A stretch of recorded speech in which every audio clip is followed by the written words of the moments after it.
Japan, they bet big on nuclear power.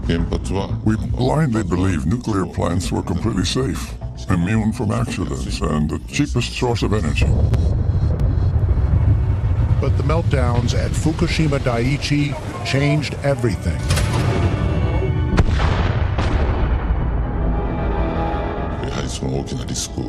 To avoid another Fukushima, we should close all nuclear plants.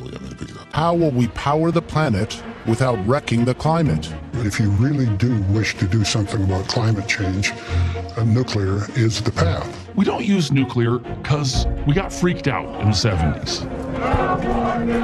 For my generation, we are much more concerned about climate change and global warming. We're not going to rule anything out because the issue is so important. But given its checkered past, how realistic is atomic power? Are we ready for the nuclear option? 3 hydrogen gas explosions. 3 meltdowns. The uncontrolled release of radioactivity into the ocean and into the air. It contaminated a huge swath of land. The worst affected areas, northwest of the plant, remain off limits, abandoned. No one will be able to live here for a very long time. We are about a kilometer from the Fukushima Daiichi plant, getting particularly high readings here, 34 microsieverts per hour. From now on, I don't want them to build another nuclear plant ever again. That is a sentiment shared all over Japan. The owner of Fukushima, the Tokyo Electric Power Company, or TEPCO, is pushing hard for permission to restart another sprawling nuclear power facility on the west coast of Japan. The Kashiwazaki Karawa atomic plant is the largest in the world, or was. I have young children. In my opinion, nuclear plants should be eliminated. Honestly, I don't want them to resume. With the impact of Fukushima, I don't want to use nuclear plants in the future. We need to have baseload carbon-free power. And nuclear is a great example of something that is baseload carbon-free power. But since the dawn of the nuclear age, that signal means to stop whatever you're doing and get to the nearest safe place fast. fear of atomic bombs, radiation, and concerns about storing the radioactive waste have made nuclear power seem too risky.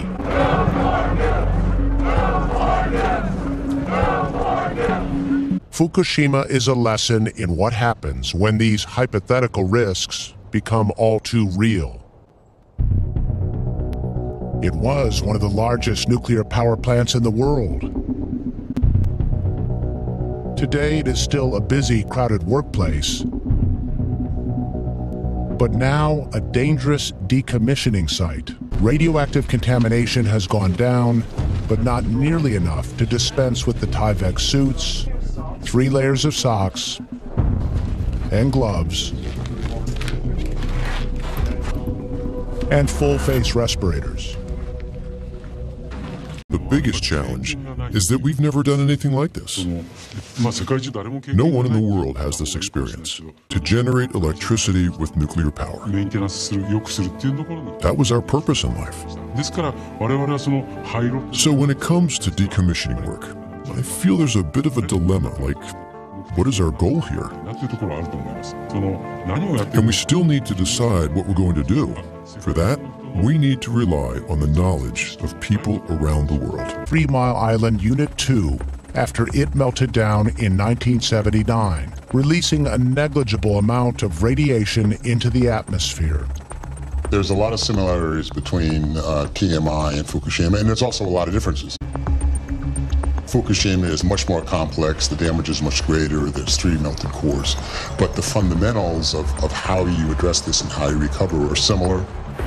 We are now 5 feet into the core, where a lot of debris.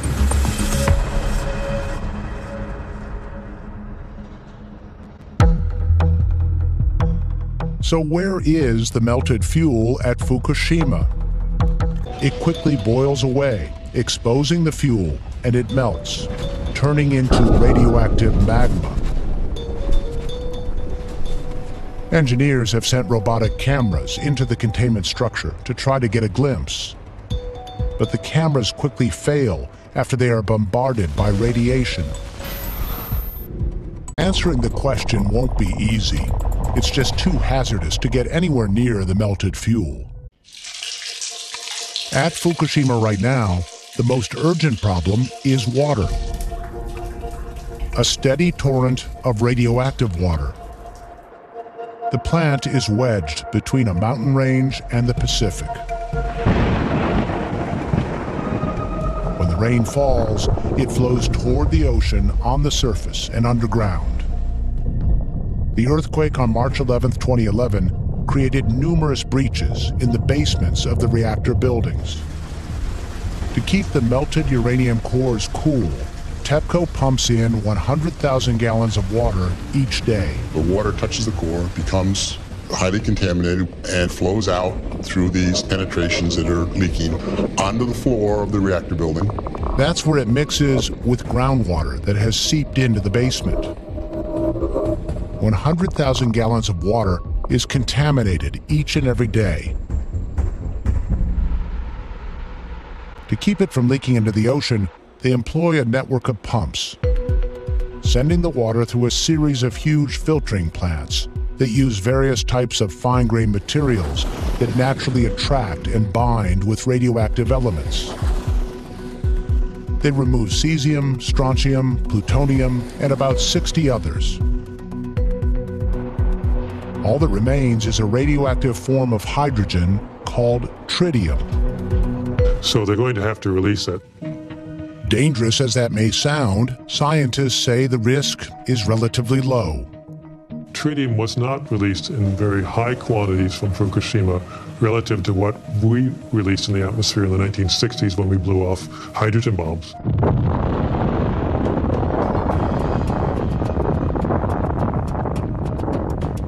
There was a lot of tritium put into our ocean, so we're going to be adding in a small amount of tritium to an ocean that already has tritium in it. In the meantime, they are storing the tainted water in tanks. Lots of tanks. They have to finish construction of a new one about every other day to keep up. A plateau above the destroyed reactors now brims with more than 1,000 of them. They hold more than 264 million gallons of water. While TEPCO has enough space to keep building them for years, it is clearly not a sustainable solution. And yet the government has refused to issue a permit that would allow the utility to drain the tanks. To get there, they're going to have to rebuild the public confidence that they understand and trust the people that are telling them these messages, and ultimately that people realize you can't just keep building tanks, right, forever. There has to be a limit. Nothing of this magnitude has ever been done before. It can be done, I believe, with the technologies that exist and will be developed as we go forward, but no, nothing of this magnitude has ever been done by mankind. Biophysicist David Brenner is director of the Center for Radiological Research here at Columbia University Medical Center. In my opinion, everybody who lived in Fukushima Prefecture and even outside who got some very low level of radiation exposure, and that's pretty well everybody, would be subject to a very small increase in cancer risk. But beyond that, scientists cannot say anything conclusive about their long-term risk of developing cancer or genetic defects. The individuals in Fukushima Prefecture want to know what are the real effects of the radiation that I was exposed to. And we can't give them the answers that they need, and that's a really unfortunate situation. I personally find it a very frustrating situation. About 18,000 people died as a result of the earthquake and tsunami on March 11, 2011. But no one has died by radiation from the meltdowns.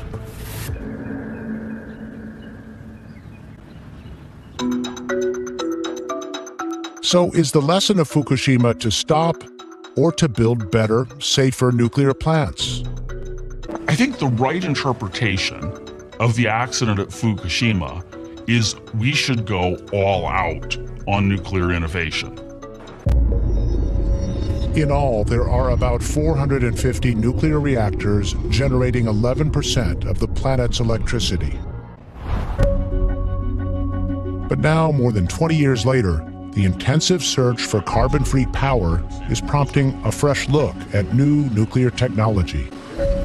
In the face of climate change reality, the money is starting to flow in this direction again. The federal government has placed some new bets on nuclear innovation. It surprises me when I go on the internet and see how many allusions there are to the things that we did. And I hope that the work that my colleagues have done in that decade from 1984 to 1994 pays off. The nation has fumbled around for, in my view, for 20 years unnecessarily.